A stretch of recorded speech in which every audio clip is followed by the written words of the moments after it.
안녕하십니까. 국민에게 보고하다 김태호입니다. 오늘은 백형 이제 당신 차례지? 이러한 소재로 방송을 하겠습니다. 여러분, 오늘 방송 아주 의미가 있는 것입니다. 이것은요, 세월이 좀 지나도 확인을 할 수 있을 것입니다. 오늘 방송 매우 중요하니까 끝까지 지켜봐 주십시오. 방송 전에 여러분, 제가 밤낮이 바뀌고 이러한 강한 조명을 정면으로 매일 받다 보니까 눈이 좀 건조해지고 눈병이 나는 것 같습니다. 지금 많이 회복되어 가고 있고요. 오히려 이럴 때 여러분들께서 저를 얼마나 아껴주시는지 다시 한번 확인을 할 수 있어서 오히려 눈병으로 인해서 감사한 마음이 들었습니다. 여러분, 그리고 이 김태호TV를 많이 응원해 주신 덕분에 곧 구독자 50만이 될 것 같습니다. 여러분들이 이 김태호TV를 구독해 주시면 그것이 저에게 아주 큰 힘이 됩니다. 앞으로도 저는 좌고 우면하지 않고 그대로 직진하겠습니다. 화끈한 방송 하겠습니다. 여러분, 제가 예고드린 바와 같이 오늘은 백형 특집 2를 방송하는데요. 이건 참 다시 봐도 웃긴 상황입니다. 2017년 7, 8월경으로 기억되는데요. 아마 8월경인 것 같습니다. 매우 더운 날이었고 그때 제가 특감반에서 모 선배를 통해서 우리가 쓸만한 정보가 있다면서 제보자를 한 명 소개를 받았습니다. 그래서 광화문 일대에서 저를 포함한 3명이 만났고요. 그때 그 제보자로부터 엄청나게 두꺼운 자료를 하나 받았습니다. 그리고 그에 대한 설명도 들었습니다. 그래서 제가 그 자료를 특감반 사무실로 들고 와서 한번 봤더니 그 내용이 상당히 파괴력이 있었습니다. 그래서 그 내용을 이인걸 특감반장한테 먼저 구두 보고를 했더니 이거 좋다면서 한번 종이 문서로 보고서로 한번 써오라고 했습니다. 그래서 제가 그때 사무실에서 집중적으로 그 증거 자료를 분석을 해봤습니다. 제 눈빛 좀 세거든요. 종이가 뚫어지도록 제가 분석을 하고 그 증빙 자료들에 나와 있는 사건 관계인들에게도 전화를 일일이 해보고 확인을 해봤습니다. 그러한 식으로 제가 이것저것 확인해서 첩보 보고서를 작성을 했습니다. 그것이 본문만 20페이지가 나왔습니다. 이거 실적거리로는 아주 큰 건이거든요. 그런데 거기에 보면요, 특정 인물이 적폐의 대상으로 그 김기춘, 김무성, 그리고 해수부 4급 이하의 공직자들, 이런 식으로 해온 업체들도 있었습니다. 정치인 일부 공직자 해온 업체, 이렇게 첩보의 대상으로 된 것이죠. 한마디로 A 업체가 자신들의 경쟁사인 B 업체에 대해서 적폐들과 유착되어 있다, 이런 내용이었습니다. 그런데 그 증빙 자료로 건네준 것이 예를 들면 해수부 내부 자료라든지 상당히 구체적이어서 첩보로서의 가치가 좀 충분했습니다. 그래서 저의 보고를 받은 이인걸 특감반장도 오케이를 해준 것이죠. 그래서 첩보로 작성했던 것입니다. 그래서 그것을 약 20페이지짜리의 첩보로 만들었습니다. 그리고 그 뒤에 그 제보서 2-3개, 그리고 증빙자료 기록을 만들어서 제가 목차와 함께 아예 두꺼운 수사 기록을 한 권 딱 만들어서 이인걸에게 첩보 보고서와 함께 건네주었습니다. 정식으로 보고를 한 것이죠. 그런데 이인걸이 그걸 자세히 보고 나서 저를 불렀습니다. 김 팀장, 그런데 이거 내가 지금 자세히 보니까 이거 너무 민간업자들 간의 이권 다툼에 조금 우리가 개입하는 거 아닌가, 좀 이런 생각이 들어서 좀 그렇다. 공직자가 나오긴 하는데 좀 4급이야. 좀 그렇게 얘기를 하더라고요. 그러면서 속칭 그것을 킬시켰습니다. 저는 보고서를 공식적인 것만 약 130건 정도를 썼는데요. 이런 식으로 킬을 당한 것이 한 4개 내지 5개밖에 안 돼요. 저는 거의 킬 당하지 않았습니다. 그래서 제가 이 건이 뚜렷이 기억이 나는 거예요. 하나하나 너무 특이해서 다 기억이 나요. 마치 조금 전에 일같이 기억이 납니다. 아무튼 저는 그때 속으로 이렇게 생각했습니다. 지가 쓰라고 해서 실컷 내가 20장이나 썼는데 변덕은 괜히 헛수고만 했네. 제가 이렇게 생각을 안 했겠습니까, 여러분? 그러면서 제가 어이가 없어서 웃었습니다. 그런데요, 그때 그 제보자가 저에게 계속 전화가 몇 번 왔습니다. 팀장님, 제가 제보한 사건 어떻게 됩니까? 수사 이첩됩니까? 이런 식으로 계속 얘기하길래, 그런데 제보자 만나면요, 그것은 정보 제공자로서 당연히 궁금한 거죠. 그런데 킬 당했지 않습니까? 그래서 제가 그 제보자에게 이렇게 설명을 했습니다. 처음에는 이첩될 것 같았는데 이건 너무 업자들 간의 그 경쟁이고, 그리고 등장인물이 4급 이하 아니냐. 우리 특감반은 2급 이상 고위공직자를 감찰하는 곳인데 이게 우리 첩보 대상으로는 맞지 않아서 킬된 것 같습니다. 이해해 주시고 정말 죄송합니다. 제가 이렇게 설명을 했습니다. 알아듣더라고요. 그렇게 달랬죠, 제가. 저는 그 제보자가 사실은 사람이 인간적으로 좀 괜찮았어요. 좀 착한 좀 그런 스타일이었어요. 그래서 제가 말하니까 알아들었죠. 그런데요, 그 사람도 월급 사장이거든요. 뭐 그 사람이 결정권이 있겠습니까? 자기도 조직에서 뭐 시키는 대로 했겠죠. 뭐 과잉 충성했는지 알 길은 없지만은 제가 봤던 그 사람은요, 나름 말귀를 알아듣는 사람이었어요. 아무튼 저는 그렇게 그 사람은 달래놓고요, 그거 잊어버렸죠. 그리고 킬 당한 게 기분 나쁘지만 뭐 제가 정보가 그것만 있는 것도 아니고 다른 일 열심히 하고 있었습니다.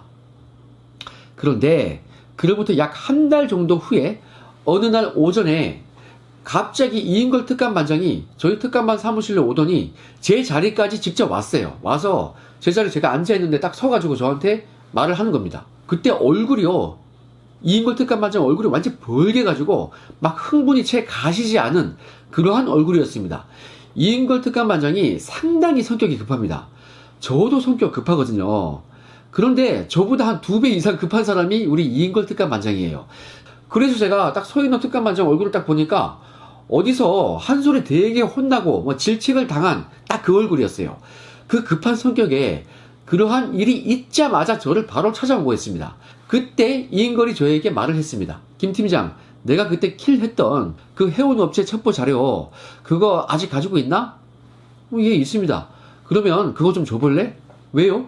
이랬더니 백원우 비서관한테 나 혼났어 막 이렇게 말을 2번 반복하더라고요.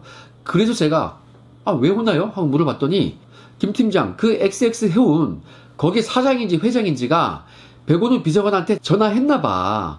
백원우 비서관이 나한테 묻더라. 특감반에 김태우라고 있나? 그래서 있다고 했더니 김태우가 적폐청산 관련해서 매우 좋은 첩보를 썼다고 하는데 왜 그거 수사 이첩시키지 않았나? 뭐 이러면서 무척이나 질책을 받았다고 합니다. 그러니까 저한테 그 질책 받자마자 와가지고 혼났어 이렇게 2번이나 반복해서 말을 했던 것입니다. 그런데요, 뭐 그 해운업체 그 제보자 측이 백원호에게 전화를 했는지 아니면 그 해운업체가 다른 사람한테 백을 써서 그 다른 사람을 통해서 백원호한테 뭐 연락이 됐는지 그걸 제가 어찌 알겠습니까? 저는요, 이인걸 특감반장이 저한테 그런 얘기를 하니까 그걸 알게 된 거죠. 분명한 것은요, 그때 이인걸 특감반장이 저에게 그 제보자 회사 사장인지 회장인지가 백원우에게 전화를 했나봐 라고 이인걸도 추정을 한 것을 저에게 추정성을 저한테 얘기해 준 것입니다. 뭐 이랬나봐 한 거죠, 저한테. 그때 왜 그러냐고 얘기하니까 자기도 그렇게 얘기해 준 거죠. 아무튼 그러면서 특감반장이 저에게 그 자료를 다시 달라고 했습니다. 자기도 백원우에게 변명을 했다고 하더라고요. 질책을 하니까 뭐라고 했을 거 아니에요. 그게 너무 민간 업자들끼리 다툼이고, 그리고 등장인물도 우리는 2급 이상 고위직이 업무 대상인데 거기에는 4급 공무원이라서 우리 첩보 대상으로는 안 맞다, 이렇게 백원우에게 변명을 했다고 얘기했습니다, 저한테. 그런데요, 아니 뭐 그러면은 이인걸 특감반장이 끝까지 자기 판단대로 이거 이첩 안 하면 되는 거 아닙니까? 근데 뭐 또 백원우가 한 소리 하니까 또 뭐 공무원들이 그런 거 아니겠어요? 윗사람이 한마디 하면은 따라주는 게 미덕이에요, 사실은. 그런데 이거는 우리 직속 상관이 아니고 옆부서 상관인데 조금 이거 안 됩니다, 이렇게 얘기했으면 좀 좋았지 않았을까라는 생각이 듭니다. 아무튼 그때 특감반장이 저한테 아주 미안해하는 표정으로 그거를 다시 달라고 했던 거예요. 네가 준 거 그냥 보고 있으면 혼 안 났을 건데 혼나고 나서 보니까 나한테 미안했던 거죠. 아무튼 그때 이 특감반장이 그렇게 얘기하면서 그거 자료를 저한테 받아서 반부패 비서관실 내근팀에 파견 나와 있는 문모 경정을 통해서 경찰청에 이첩을 시키겠다고 저한테 말을 분명히 했습니다. 그런데 정말 특이한 것이요, 제가 그 첩보 20장을 주려고 하니까 이거 출력해 줄까요 다시? 하니까 그거 빼고 이첩시키자, 이렇게 얘기했습니다. 정말 특이한 거죠. 사건을 이첩시키면서 이첩한 보고서는 빼고 주는 게 그때 처음이었어요. 새정권 특감반이 있으면서 그런 적이 처음이니까 기억이 뚜렷이 나는 거 아니겠습니까? 이게 뭐냐면요, 저는 이렇게 봅니다. 검사 출신으로서의 자존심이에요. 내가 킬 시켰는데 백호는 네가 시키니까 내가 어쩔 수 없이 하긴 하는데 우리 보고서는 보내기 싫다, 우리가 수집했던 이 정보는 주는데, 이첩시키는데 보고서 자체는 자존심 상하니까 안 주겠다 이거죠. 그런데 뭐 제가 제보자한테 받아와서 그것을 요약한 것이 그 20장이거든요. 그거 있든 없든 큰 차이는 없어요 사실. 자, 그 첩보가 안 가도요, 그 제보서가 2개, 3개 정도 돼 있었고 증빙 자료가 빠짐없이 같이 이첩되는 것이기 때문에 어차피 똑같습니다. 제가 쓴 첩보 20장이 그 증빙 자료 보고 쓴 거라니까요. 물론 제 해석이 가미되어 있겠죠, 제 분석이. 자, 다시 강조합니다. 이인걸 특감반장은 그 당시에 검사로서의 마지막 자존심이다, 뭐 이걸 지킨 거다, 저는 그렇게 본 거죠. 그래도 이첩시키면 똑같다 이거죠 어차피. 자, 제가 그런 것 때문에 이인걸을 조금 인정해 주는 것입니다. 아무튼 그래서 제가 그 첩보 20장은 빼고 제보서와 증빙 자료를 잘 정리해서 어떤 증빙 자료들인지 그 목차를 다 매겼습니다. 1번 제보서, 2번 뭐, 3번 뭐, 이런 식으로 목차를 제가 한 페이지인가 이렇게 만들었습니다. 그리고 그 목차에다가 번호를 따서 견출지, 작은 포스트잇 있죠, 거기에다가 그 증빙 번호를 썼죠. 그것을 증빙 자료마다 붙여가지고 딱 목차 뒤에 딱 만들어가지고 수사 기록을 또 만들었던 것입니다. 그러면 이건 뭐 첩보 기록이랑 똑같습니다. 아무튼 저는 그 덕에 특이한 형태로 첩보 보고서 기록을 만들어서 이인걸 특감반장에게 건네준 것입니다. 그랬더니 이인걸이 특감반 업무용 차량을 타고 청와대 경내에 있는 반부패 비서관실로 올라가더라고요. 그 자료 들고. 제가 그거 봤습니다. 그게 특감반 사무실은요, 청와대 본관과 한 600m 정도 그 정도 떨어져 있기 때문에 특감반장은 특감반과 반부패 비서관실 사이를 매일매일 그 600m를요 업무용 차량을 타고 왔다 갔다 하면서 보고를 했습니다. 주로 보고 때문에 왔다 갔다 하는 거죠. 반부패 비서관은 청와대 경내에 있고 우리 특감반은 좀 600m 밖에 나와 있으니까요. 저는 그 차량 번호까지 기억하고 있습니다. 특감반장은 바로 그 길로 문모 경정에게 그걸 전해준 거죠. 그리고 경찰청으로 이첩이 된 걸로 저는 알고 있습니다. 이첩된 거 맞아요. 나중에 조선일보 기자들이 이첩했다는 거 확인까지 했고 그 경찰에서 조사까지 한 거를 그것을 취재까지 했더라고요. 그런데 여러분, 재미있는 내용이 하나 있습니다. 그렇게 첩보 보고서 없이 이첩된 날로부터 다시 한 달 정도 후에 2017년 가을 정도였습니다. 어느 날 아침에 제가 사무실에 있었죠. 그 전날에 수집한 정보를 막 정리하고 있었어요. 그러고 있는데 그때 저희의 휴대폰으로 모르는 번호가 걸려왔습니다. 처음 보는 휴대폰 번호가 딱 뜨더라고요. 이게 뭐지 이게? 받았죠? 그랬더니 상대방이 그랬습니다. 자기가 민정비서관실 윤규근 국장이라고 소개하면서 이렇게 말을 했습니다. 그러니까 번인선 윤천경이에요. 그 사람이 이렇게 말했어요. 우리 백원우 비서관님이 특감반에다가 이첩을 하라고 얘기한 사건이 있다고 하던데 그 사건의 진행 상황이 어떻게 되어 갑니까? 딱 이렇게 저에게 물어봤던 것입니다. 그런데 저는 그때 처음 통화하는 사이고 누군지도 몰라요. 원래 알던 사이도 아니고 전혀 알지 못하는 사람인데 뭐 그 말투가 상당히 고압적이더라고요. 기분이 나쁘죠. 뭐 시간 지나고 지금 보니까 윤천경이 7세 아니었습니까? 그러니까 제가 6급이라서 우스워 보였겠죠. 자, 아무튼 그때 반부패 비서관실과 민정비서관실은요 한마디로 부서가 달라요. 둘 다 같은 민정수석실이긴 해요. 하지만 공식적인 교류가 전혀 없습니다. 저희는 하루 종일 밖에 나가 있지 않습니까? 아침에 잠깐 자료 정리하고. 그러니까 서로 교류가 없어요. 청와대는요 비서관실별로 그 부서가 구성이 되어 있거든요. 그런데 뭐 원래부터 제가 알던 검찰 직원이 민정비서관실에서 뭐 마침 뭐 근무하고 있었다 뭐 그러면 제가 그 사람을 알고 있었겠죠. 그런데 윤규근이라는 사람은 제가 그 전에 따로 만난 적도 없고 이름도 몰라요. 그런데 그날 전화 와서 알게 된 겁니다. 그 존재도 그날 처음 알았습니다. 이거 좀 부연 설명을 하자면요, 저희 특감반 바로 붙어있는 옆방에는 민정비서관실 소속 외근 직원 2명이 있어요. 그런데 바로 옆에 있으니까 맨날 보는 사이 아닙니까? 한 명은 검찰 직원이라 원래 아는 사람이고 나머지 직원은 경찰이지만 맨날 보는 사이니까 같이 차도 한잔하고 맛있는 것도 나눠 먹고 아침에는 조금 그런 시간이 있거든요. 그런데 윤규근 총경은 사무실이 어딘지도 모르고 제가 전혀 이름조차 모르던 사람이었어요. 그 윤천경, 그 윤규근 그 국장을 제가 이름조차 존재조차 몰랐다 이 말입니다. 그런데 그때 전화 왔기 때문에 그때 처음 알았다 이거죠. 자, 아무튼 그때 제가 윤규근의 전화를 받으면서 대화를 하면서요, 마침 제가 사무실 내 자리에 있었으니까 바로 직원 조회를 해봤습니다. 윤규근 딱 치니까 이름과 휴대번호가 딱 떴습니다. 아, 맞더라고 이게. 아, 저한테 전화 온 사람이 민정비서관실 윤규근 국장이 맞구나. 그래서 제가 통화를 하면서 제가 답을 해준 거예요. 그때 제가 윤춘경한테 이렇게 말했습니다. 아, 그 사건요, 그때 우리 그 반부패 비서관실의 문모 경정을 통해서 경찰청에 이첩이 되었습니다.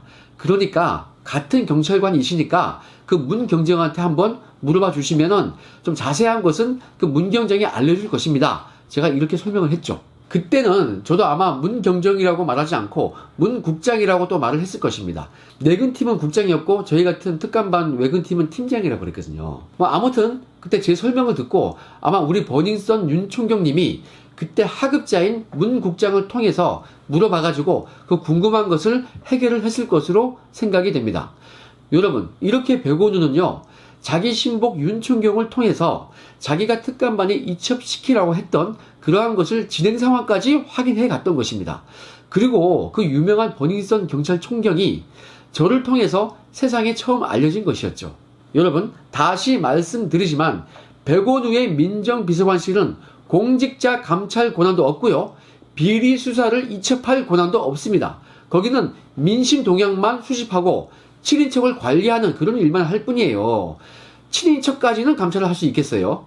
그런데 공직자나 뭐 범죄 비리 수사 첩보 이런 거 이첩시키고 그런 거 수집하고 그런 거 이첩하라고 얘기하고 이런 거는 월권입니다. 불법이에요.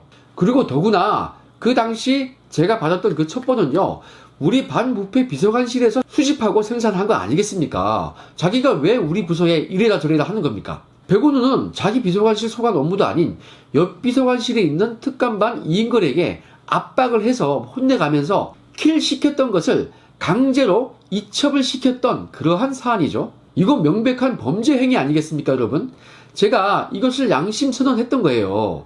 그런데 여러분, 어찌 된지 아십니까? 그 백원우가요, 이 백형이 저희 이 양심 선언을 두고서 제가 지금 얘기를 제가 그때 폭로했었거든요. 양심 선언을 했었습니다. 그걸 가지고 백원우가 뭐라고 했냐면은 사실무근이라면서 저와 이 기사를 썼던 조선일보 여기자를 형사 고소까지 했습니다. 정말 어이가 없는 일입니다. 이거 완전히 무고죄거든요. 이 무고죄는요, 죄질이 안 좋아서 구속 사안인 경우도 많이 있습니다. 형을 살아도 이거 실형받아요.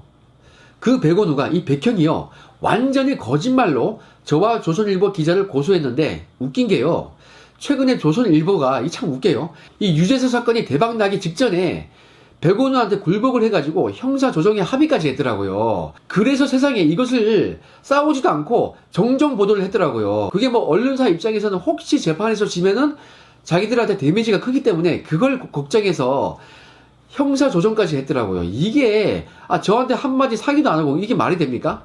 섭섭합니다, 조선일보. 지금 후회되죠? 유재수, 백원우 막 터지니까 후회되지 않습니까, 조선일보? 조금만 참지 그랬어요. 진실이 나오고 있는데 저 같은 사람 이렇게 궁지에 몰아넣고 이런 식으로 자기만 생각하면요, 누가 제보하겠어요. 똑바로 하세요 진짜. 그 담당 변호사가 독자적으로 그렇게 행동한 겁니까? 이거 정말 이거 황당한 일 아닙니까 이거. 아니 이러면 누가 조선일보에 제보하겠어요. 자, 그래도 조선일보 우리 우군 아닙니까? 우리 같은 편이에요.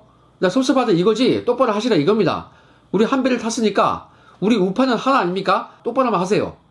진실대로만 하자고요. 있는 대로만. 나한테 미안해 해야 됩니다. 여러분, 이 조선일보에 힘을 실어 주십시오. 직책하지 마시고 저 마음 넓습니다. 제가 이해할 테니까 여러분, 조선일보가 다시는 이런 일이 생기지 않도록 여러분께서 지지해 주시고 조선일보 구독 많이 해주시고 기자들한테 제보 많이 해주십시오. 그리고 다시는 조선일보 이러지 마세요. 우리 뭉쳐야 합니다. 자, 정정보도 이거 엉터리입니다. 자, 정정보도 한 거 이거 조선일보 제보해 주세요. 지금 유재수, 백원우 막 터지고 있습니다. 자, 여러분, 오늘 제가 여러분께 보고 드리는 이 내용은요, 제가 토시 하나 빼놓고 다 진실이에요. 자, 그 당시에 조선일보 기자는요, 오늘 제가 말했던 이 내용을 기사로 작성했는데요, 재미있는 게 있습니다. 자, 이거를 내용을 자세히 보면요, 해운업체 측이 이 백원우 비서관한테 전화를 했나 봐 라고 하는 이게 추정 부분이 있죠. 이것은 이인걸이 저한테 그 추정한 것을 저한테 얘기해 준 거죠. 그래서 저는 이 조선일보 기자한테 이 소스를 주면서 이렇게 말을 했어요. 이거는 추정 부분이고 이러이러한 부분은 사실이고 그걸 분명히 얘기했어요. 저는 방송할 때도요, 이 유튜브 하면서 추정과 사실을 딱 명확히 구분해서 말하지 않습니까? 그때도 제가 이렇게 말을 했습니다. 그랬더니 그 조선일보 기자가 어떻게 했냐면요, 제가 말한 이 추정 부분, 그 해운업체 측이 백원우한테 전화를 했나 봐, 이거는 이인걸의 추정 부분이니까 이것은 기사로 쓰기가 뭐하니까 그 담당 기자가요, 이인걸이 추정한 말을 전해준 것을 이 조선일보 기자는 기사화하지 않았습니다. 기사 안 썼어요. 저도 쓰지 말라고 그랬습니다. 추정이니까. 그런데 그것이 기사화됐죠. 왜 그랬습니까? 자, 한마디로 백원우가 해운업체 측으로부터 뭔가 좀 얘기를 듣고서 수사 이첩하라고 압력 넣은 것이라는 뭐 그런 취지의 기사이고요. 저한테 얘기 듣고 쓴 게 아니에요. 저거는 그 당시에 자유한국당 김도읍 의원께서 국회에서 이것을 발언을 한 것을 보고서 공식적으로 브리핑한 거니까 그걸 보고서 조선일보 기자가 기사를 썼어요. 이거는 그 조선일보 기사에도 그렇게 나와 있어요. 김태우 수사관에 의하면 이렇게 쓴 게 아니고 김도읍 의원에 의하면 이렇게 기사를 쓴 거예요. 그 추정 부분, 이것은 김도읍 의원의 발언을 가지고 그것을 소스로 해서 기사를 쓴 겁니다. 그런데 저하고 조선일보 기자를 명예훼손이라면서 고소를 한 거죠. 그리고 자기는 그렇게 이첩하라고 압력 넣은 적이 없다는 거예요. 아니, 이런 새빨간 거짓말이 어디 있습니까? 자, 그러면요, 그 추정 부분은 제가 기사 쓰라고 한 적도 없고, 그리고 실제 기사도 김도읍 의원실을 출처로 해서 썼고, 그리고 압력을 행사해서 자기가 이첩시킨 거 맞고, 이러면은 백원우가 완전히 뒤집어가지고, 있는 사실 완전 뒤집어가지고 저를 그냥 무고한 거 아닙니까? 이 백형이요, 한마디로 그 당시에 살아있는 정권의 힘을 믿고서 저한테 위세를 부린 거죠. 갑질한 거죠, 이거 완전히. 아마 그 일이 있은 지 1년이 넘은 상황이라서 백원우가 그걸 빌미로 저를 형사 고소한 것 같습니다. 왜냐면요, 1년이 지나면 통화 내역이 남아있지 않거든요. 그러면은 윤규군이 저한테 진행 상황 확인한 거, 뭐 이런 것도 기록이 없겠다 싶어서 저를 아마 고소했던 것 같습니다. 그런데 여러분, 윤규군도 아마 이게 기억나지 않는다 이런 식으로 아마 진술했을 거예요. 그런데 아마 이거 통화 내역이 남아있을 거예요. 왜냐면 제 휴대폰 포렌식 했지 않습니까? 거기에는 1년치만 남아있는 게 아니고 몇 년치가 다 포렌식이 되니까 거기에 잘 보면은 저하고 윤규군 전화번호로 서로 통화한 거, 그 내역이 남아있을 것 같아요. 확인해 보면은 이거 확인될 것 같습니다. 자, 여러분, 이게 아니더라도 제 말대로 이 사건이요, 경찰청 특수수사과에 이첩이 된 거 이거 사실 아닙니까? 이건 맞거든요. 조선일보 기자가 확인했습니다. 이첩이 됐고 그 당시에 그 첩보 내용이 있는 그 해수부 관계자들 불러가지고 조사까지 했다더라고요. 그러면 뭐 이첩된 사실 맞잖아요. 어디서 이첩했습니까?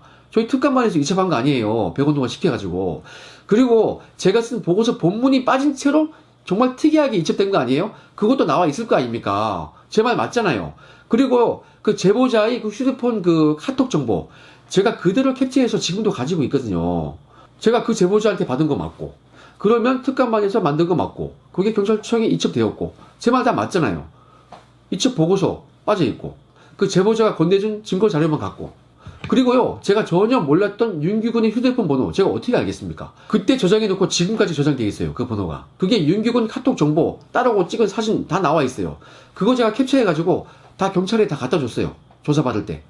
이런 식으로 제 말이 맞다는 정황이 아주 많이 있어요. 그런데도요, 담당 경찰이 저를 기소 의견으로 송치했더라고요. 남대문 서에서는요, 그냥 시키는 대로 그냥 기소 의견으로 송치했더라고요. 제 설명 다 무시해버리고, 이게 말이 됩니까? 그런데 여러분, 이거요, 이인걸 입장에서도 이것은 외통수입니다. 왜냐하면 이인걸이 백원우 압력으로 이첩했다는 그 진실을, 이것을 사실대로 말하지 않는다면 이거요, 이인걸 자기가 김무성, 김기춘 등장하는 정치인 사찰 첩보, 이것을 이인걸 자기가 이첩시켰다 이거 아니에요. 시켜서 안 했으면 자기가 한 것이 누가 했겠어요? 이거 제가 이첩시켰겠어요? 그러면 특감반의 업무 범위를 벗어나서 청와대가 야당 측 정치인 사찰 첩보를 이첩시켰다 이거거든요. 그런데 사실은 그게 아니라 이인걸은요, 백원우의 압력에 밀려서 어쩔 수 없이 혼나서 이첩한 거예요. 백원우한테 혼난 직후에 저한테 와서 혼났다고 말을 했거든요. 그러면 이 백원우가 범죄 행위 아니겠습니까? 처벌받아야죠. 그런데 이인걸이 어이없게 거짓으로 백원우가 시킨 게 아니라 이인걸 자기가 자발적으로 이첩했다, 이렇게 말을 할 수 있겠습니까? 전혀 그렇지 않죠. 엘리트 검사 출신이 왜 지금 백원우를 위해서 그렇게 충성을 하겠습니까? 전혀 그럴 이유가 없어요. 오히려 이인걸은요, 백원우의 이러한 범죄 행위를 검사 출신으로서 진실을 밝혀주어야 할 의무가 있는 것입니다. 그리고 이 백형은요, 이거 무고죄로도 처벌을 받아야 합니다. 사실 이 무고죄가 더 커요. 이거 완전 생사람 잡고 정말 죄질이 나쁘지 않습니까? 아니 지금 백형이 저한테 찾아와가지고 잘못했다고 싹싹 빌어도 지금 시원찮을 판에 이거 허위로 고소까지 하니까 정말 기가 막힌 겁니다. 그래서 제가 그때 속으로 생각했습니다. 야, 이거 정치인은 정치인이다. 나 두껍네. 그런데 여러분, 진실이 어디 가겠습니까? 그때 그 거짓말의 그 화살은요, 백형 본인에게 돌아갈 것입니다. 참 백형, 내가 그때 몇 달 전에 진작에 경고했죠. 말귀를 좀 못 알아듣고 있는데 지금이라도 백형 사실대로 자백해라. 그러면 내가 무고죄를 넓은 마음으로 봐줄 의향이 있어. 정말 내가 마지막으로 경고하는 거야. 나중에 눈물 콧물 짜고 사정하지 말고 내 기회 줄 때 이거 잘 받아 먹어. 여러분, 우리 이 불쌍한 백형을 어떻게 해야겠습니까? 그런데 여러분, 최근 상황을 한번 보십시오. 온 국민이 이 백형 말을 믿겠습니까? 제 말을 믿겠습니까? 특히나 이렇게 월권을 해서 남의 일에 이래라 저래라 했던 이러한 정황은 추가로 더 나올 것 같습니다. 한번 지켜보시면 아실 겁니다. 유재수 건에서도요, 이 백원우가, 이 백형이 반부패 비서관실 일에 이거 관여한 거 아니겠습니까? 이거 이미 보도가 된 거 아닙니까? 백원우가 유재수 사직 관련해서 금융위에 통보했다, 뭐 그렇지 않습니까? 이것만 봐도 제 말이 사실인 것을 미루어 짐작할 수 있을 것입니다. 백원우가 이런 식으로 월권했다 이거죠. 그리고 또 있습니다. 박형철 비서관은 최근 검찰에 진술하기로 김기현 울산시장 첩보를 백원우가 전해준 거다, 이렇게 진술을 했습니다. 제가 겪은 것과 유사한 것을 우리 박형철 비서관이 모두 지금 털어놓고 있는 것입니다. 아, 이거면 역사적으로 있었던 사실이니까 그렇게 얘기하는 거죠. 자, 제 사건을요, 아마 박형철 비서관도 이거 알고 있을 것입니다. 여러분, 우리 이 백형이 사필 규정으로 응당한 처분을 받는 그 모습을요, 곧 지켜보기를 기대하면서 오늘 방송은 여기까지 하겠습니다. 여러분, 조만간 이 백형 시리즈를 또 방송할 것 같습니다. 오늘은 여기까지 하겠습니다. 행복한 하루 되십시오. 감사합니다.